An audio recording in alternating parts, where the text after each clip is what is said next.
দর্শক, এটি রাজধানীর বিমানবন্দরের চিত্র। ঘড়িতে প্রায় 2টো বাজতে চলেছে। এরকম ভিড় আসলে রাজধানীর বিমানবন্দরে কখনো দেখা যায় না। আজকে এরকম ভিড়, এরকম জনসমাগম যাওয়ার পেছনের যে কারণটি ইতিমধ্যে আপনারা সেটি জানেন। লাল সবুজের পতাকাকে বিশ্বের দরবারে উঁচিয়ে ধরেছেন বাংলাদেশের মেয়েরা। এশিয়া কাপে প্রথমবারের মতো কোয়ালিফাই করেছে লাল সবুজের জার্সিধারী মেয়েরা, এবং তারই ধারাবাহিকতায় আজকে যখনই দেশে ফিরবেন নারী ফুটবলাররা, তাদেরকে সংবর্ধনা দেওয়ার জন্য প্রস্তুত রয়েছে। বাফুফে রেডি করা হয়েছে, অভ্যর্থনা মঞ্চ হাতির ঝিলে প্রস্তুত করা হচ্ছে সেই মঞ্চটি, এবং সেখানে রয়েছে ফুটবলারদেরকে সংবর্ধনা দেওয়ার জন্য জমকালো আয়োজন। এবং ঘড়িতে যেমনটি বলছিলাম 2টোর কাছাকাছি বাজলেও এয়ারপোর্টের ভিআইপি টার্মিনালের সামনে যে পরিমাণ মানুষের উপস্থিতি রয়েছে সেটি দেখে কিন্তু বোঝার উপায় নেই যে ঘড়িতে 2টোর কাছাকাছি বাজছে। কারণটি নিশ্চয়ই আপনারা জানেন, নারী ফুটবলাররা ইতিহাস তৈরি করেছে, লাল সবুজের পতাকাকে উঁচিয়ে ধরেছে, এবং সেই লাল সবুজের পতাকাধারী নারীরাই দেশে ফিরছেন, ইতিহাস সৃষ্টি করে দেশে ফিরছেন। মোনালিসা হেভি ফ্লো 15 পিস প্যাকেটের সাথে 8 পিসের একটি প্যাকেট একদম ফ্রি। তাদেরকে সংবর্ধনা জানানোর জন্য প্রস্তুত রয়েছে বিসিবি।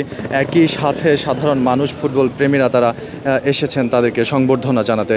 আমরা তাদের সঙ্গে কথা বলার চেষ্টা করব, জানার চেষ্টা। আমাদের নেত্রীকে আমরা রিসিভ করতে এসেছি সবাই, নেত্রীকে সবাই আমাকে রিসিভ করতে এসেছি, এবং এটাই ভাই আসলে। কেমন লাগছে লাল সবুজের পতাকাকে উঁচিয়ে ধরেছে? অবশ্যই প্রচণ্ড ভালো লাগছে, এবং অনেক গর্বিত আমরা সবাই।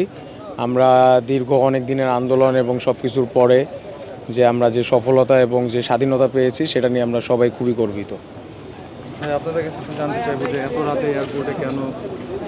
জি ভাই, রাতে আসলে আসার কারণ হচ্ছে আমরা আসলে ধরে রাখতে পারিনি আসলে আমাদের আবেগ, এর জন্য তাড়াতাড়ি আরও চলে আসা, যে নেতাকে নিয়ে অভ্যর্থনা, যে সুখ আর কি, আমাদের মধ্যে আনন্দ, এক প্রকার আনন্দ কাজ করছে।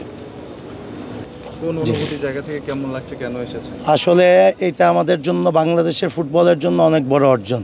এর আগেও আমাদের মেয়েরা 2টা সাফ চ্যাম্পিয়ন হয়েছে, এবং এবার কিন্তু আমাদের জন্য আমরা একটি ইন্টারন্যাশনাল মঞ্চে যে আমাদেরকে রিপ্রেজেন্ট করতে পারবো, অবশ্যই এটা আমাদের বাংলাদেশের ফুটবলের জন্য একটা গৌরবোজ্জ্বল অধ্যায়। তাদেরকে সংবর্ধনা দেওয়ার জন্য আমরা আজকে এখানে উপস্থিত হয়েছি। আমাদের বর্তমান যে কমিটি, বাফুফের নতুন কমিটি, এখানে সভাপতি আমাদের তাবিদ আউয়াল ভাই, এবং আমরা আমাদের সহসভাপতি সাব্বির আহমেদ আরিফ ভাই, তারা নিরলসভাবে প্রচেষ্টা চালিয়ে যাচ্ছে বাংলাদেশের ফুটবলকে কিভাবে উন্নত করা যায়। সেই লক্ষ্যকে সামনে রেখে আমরা নারী ফুটবল টিমকে সংবর্ধনা দেওয়ার জন্য, তাদেরকে ইন্সপায়ার করার জন্য আজকে এই রাত্রেবেলায় এখানে এসে উপস্থিত হয়েছি।